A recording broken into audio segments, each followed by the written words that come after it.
Baby பிறந்து 1 மந்த்க்கு அப்புறம் இன்றைக்கி தான் ஹஸ்பண்டோட நேட்டிவ்க்கு போகிறோம். புது இடமோ என்னமோ தெரியல, ரொம்ப அழுதுகிட்டே இருந்தாங்க நைட்டு ஃபுல்லாக. ஹஸ்பண்ட் தூக்கியே தான் வச்சுருந்தாங்க. மகிழுக்கு தேவையான ட்ரெஸ்ஸஸ் எல்லாமே ஆல்ரெடி நேற்றே எடுத்து வச்சுட்டேன். பாட்டில்ஸ் எல்லாமே மார்னிங் நல்லா அவங்களுக்குன்னு செப்பரேட்டாக லிக்விட் வச்சுருக்கேன். அது போட்டு வாஷ் பண்ணிவிட்டு ஹாட் வாட்டரில் ரின்ஸ் பண்ணி சூப்பராக எடுத்து வச்சாச்சு. ஆல்ரெடி எக்ஸஸ் மில்க் வந்து பம்ப் பண்ணி வச்சுருக்கேன். ட்ராவல் அப்போ ஃபீட் பண்ணுறதுக்கு யூஸ்ஃபுல்லாக இருக்கும். இந்த சாரீ தான் வியர் பண்ணியிருந்தேன். மினிமலாக தான் ஜுவல்ஸ் போயிருந்தேன். பேபிக்கு குத்தம் அவங்கள ஹோல்ட் பண்ணும்போது அப்படின்றனால. மார்னிங் 4 o'clock போலலாம் கிளம்பிட்டோம் ஊருக்கு. இங்கேருந்து ஒரு 1.5 hour ட்ராவல் அவ்வளோதான் இருக்கும்.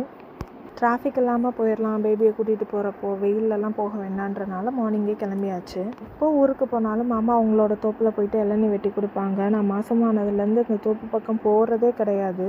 பேபி கொஞ்சம் நேரம் தூங்கிட்டு இருந்தாங்க, நைட்டு தூங்காதனால மார்னிங் அந்த டயத்தில் வந்துட்டு சரிவா போயிட்டு வரலான்னு ஹஸ்பண்ட் கூட்டிகிட்டு போனாங்க.